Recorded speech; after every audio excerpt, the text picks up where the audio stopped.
Bonjour. Bonjour. Alors, dites-moi.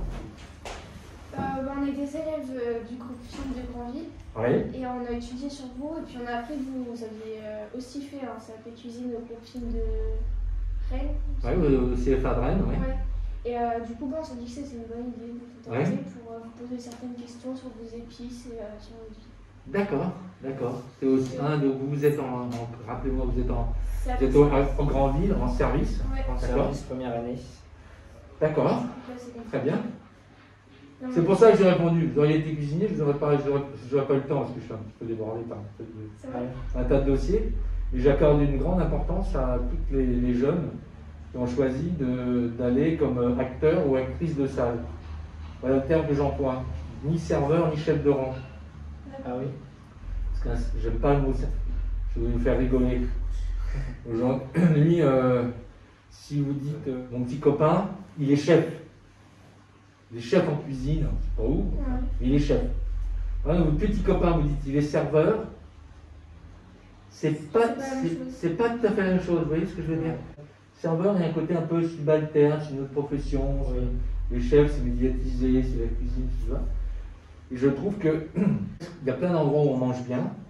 Il y a très peu d'endroits où il y a vraiment des maîtres ou des maîtresses de maison. Et finalement, on ne retient, les gens sont persuadés que la réussite d'un restaurant, c'est ce qu'il y a au fond de l'assiette, alors que l'hospitalité à table est beaucoup, le rapport, la perception du client est beaucoup plus fort. Et on a eu tendance à l'oublier.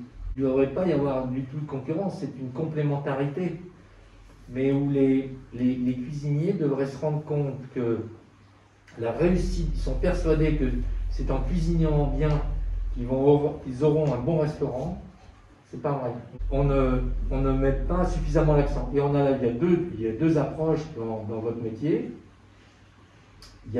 C'est entre le commercial et l'acteur de théâtre. Parce qu'on rentre en scène. Oui, Il y a une dimension chorégraphique, il y a la notion du geste, il y a l'expression du visage, il y a un tas de petites choses, il y a l'attention apportée, il y a l'approche psychologique, mais peut-être et surtout, vous avez, mettez bien ça en tête, la force des équipes comme acteurs et actrices de salle, c'est qu'ils ont seuls la légitimité de pouvoir mettre des mots sur ce que les autres font. Je m'explique. Vous pouvez parler d'un apéritif, vous pouvez parler d'un vin, vous pouvez parler d'un fromage, vous pouvez parler d'un pain, vous pouvez parler du nappage, vous pouvez parler de l'histoire architecturale, l'histoire en son sens. Vous pouvez parler sur l'environnement de ce pays, sur sa culture. Vous mettez les mots sur ce que les autres font, sur ce que fait le fromager, le boulanger, le cuisinier, le pâtissier, le vigneron, l'apiculteur, le maraîcher, le pêcheur, l'ostréiculteur. Vous avez seul la légitimité. On ne se rend pas compte, mais c'est capital. Le cuisinier, il est juste dans sa cuisine. Et c'est complètement restreint. Oui. Oui, Vous avez un champ énorme. c'est ça. Vous avez toute la vie, vous avez justement l'ensemble de la palette de l'art de la table. Le cuisinier, il a que le food. Donc vous avez un métier qui est beaucoup plus passionnant. Et enfin, la dernière règle, quand vous ne savez pas comment faire, tout ce que vous allez apprendre, à un moment donné, quand quelqu'un veut venir travailler à la maison, en particulier, que ce soit en cuisine, mais plus particulièrement en salle à manger, si la personne lui dit je lui posais la question, pourquoi avez-vous fait ce métier? Pourquoi êtes-vous rentré dans cette aventure? Ça commence à réfléchir, et sur le point de me répondre. Si vous ne me répondez pas, c'est votre jardin secret, il vous appartient. Par contre, gardez toujours une chose, vous allez pouvoir apprendre tout ce que vous voulez, mais gardez toujours à l'esprit cette étincelle qui vous a donné envie. Et il faut toujours souffler sur cette étincelle qui vous a donné envie de. Quel que soit tout le bagage, tout ce que vous allez apprendre, tous les stages, les maisons dans lesquelles vous allez, gardez toujours cette étincelle. Avec que oui, vous ne m'avez pas posé de questions, je vous ai déjà parlé. Non, non, mais c'était intéressant, vous en faites pas. Alors allez-y. Alors, on aimerait vous demander d'où est-ce que vous est venue la passion pour les épices? Ben, j'ai eu la chance de naître dans cette maison, qui est une maison qui a été construite au début du XVIIIe siècle par des chasseurs d'épices. C'était la famille Heurtaud de Brécourt, qui armait des bateaux pour aller aussi bien sur les Caraïbes, qui passait le Cap Horn, qui remontait jusqu'au Valparaiso, jusqu'au Chili, et puis tout celle aussi qui passait de l'autre côté et qui allait sur l'océan Indien, île Maurice, côte indienne. Donc c'est pour ça qu'on l'appelle la maison du voyageur. Et moi, depuis ma tendre enfance, cette enfance a été bercée par des chants de marins, où on parlait de poivre, de vanille, de ZOR. Beaucoup aussi de récits d'aventure, parce que je suis passionné très vite pour toute l'histoire maritime de Saint-Malo, bretonne, normande et française.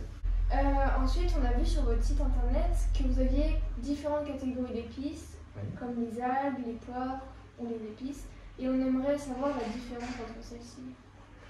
Alors je ne vais pas vous faire la différence, je vais faire l'affront de la différence entre les algues et les épices. Les algues, évidemment, poussent dans la mer, et les épices jusque loin. Alors d'abord, mais votre question est intéressante, parce que donc, avec les algues, on n'est pas vraiment dans le monde végétal, dans le monde marin. C'est même pas du tout le même principe de photosynthèse. Ce qui caractérise les épices, c'est qu'on est toujours dans le monde végétal. La question, peut-être que je sous-tends dans vos propos, c'est de dire quelle est la différence entre épices, par exemple, et aromates. Oui, aussi. Pas évident à définir. D'ailleurs, les définitions sont assez floues lorsque vous recherchez dans le Larousse ou le Petit Robert. Mais je vais vous donner un exemple qui va illustrer, qui va vous permettre de parfaitement cadrer. Si on on va prendre deux personnes, deux jeunes comme vous, et ils poseraient la même question, mais ils seront à Colombo, au Sri Lanka. Et ils me demandent, vous pouvez me donner un aromate, l'exemple d'un aromate et l'exemple d'une épice. Ben, eux, ils vont considérer que la cannelle, chez eux, fait partie des aromates, alors que le laurier, pour eux, c'est une épice, parce que le laurier ne pousse pas là-bas. En revanche, pour nous, le laurier fait partie des aromates, et la cannelle fait partie des épices. C'est finalement une épice, c'est une partie aromatique d'un végétal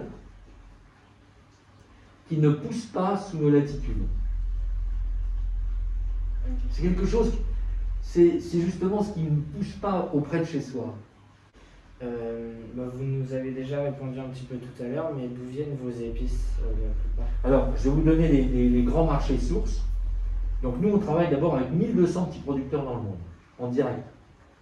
Ce sont des familles, des familles de 6-7 personnes en général dans les jardins d'épices, ce n'est pas des grandes exploitations.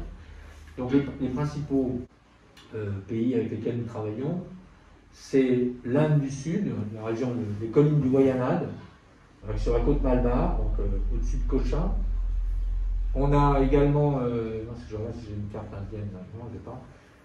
On a le Sri Lanka, qu'on a parlé tout à l'heure, Madagascar, le Vietnam, le Cambodge, l'Égypte et le Mexique. On aurait aimé savoir, depuis le début de votre carrière, combien d'épices à peu près avez-vous travaillé? Combien de variétés, vous voulez dire? Non? Oui. De variétés, je pense qu'aujourd'hui, on doit avoir à peu près 180 variétés d'épices. D'où vous est venue l'idée de mélanger vos épices? Alors, ce qui est choquant, c'est qu'en France, et en Europe en général, on va jusqu'à 2 mots. Sel, poivre. On a toujours l'habitude un petit peu de se glorifier en disant on a la meilleure cuisine du monde. On a certes une très belle cuisine, avec une très belle identité, mais au niveau de l'assaisonnement, je pense que on est les plus pauvres. Donc moi, très vite, la signature dans ma cuisine a été de dire, avec beaucoup d'humilité, je vais essayer de faire des mélanges d'épices qui conviennent à moi, mon ADN, ma mémoire de goût, de breton, de français, mais je vais m'amuser à construire des saveurs et de faire des mélanges qui vont aller avec un potage, avec une blanquette, avec des coquillages, avec une volaille, avec un poisson au four. Oui, c'est ça qui est intéressant. Donc en fait, c'est une véritable démarche. Et là, on retrouve un peu l'univers du parfum, d'un parfumeur. C'est-à-dire que c'est la construction d'une saveur. Ça, c'est passionnant. Et la palette, elle est indéfinie. C'est-à-dire qu'au lieu d'avoir simplement du sel et du poivre, ben vous avez une tablette de crayons de couleur presque infinie. Et là, vous pouvez faire des pastels, des choses extraordinaires. Ensuite, on aurait aimé savoir quelles sont vos épices favorites que vous utilisez le plus. J'en ai pas, je les aime toutes. Et j'aime surtout, mon jeu, c'est pas de les aimer une par une, c'est de les aimer quand j'ai réussi à aboutir à un réel parfum qui correspond à ce que je souhaitais faire un accord avec une courgette ou avec un maquereau. Comment vous choisissez l'association de vos épices à vos plats? Ça, c'est une espèce de mécanique. Comment le faire? Comment la règle? Je vais dire beaucoup de mal. Ouais. C'est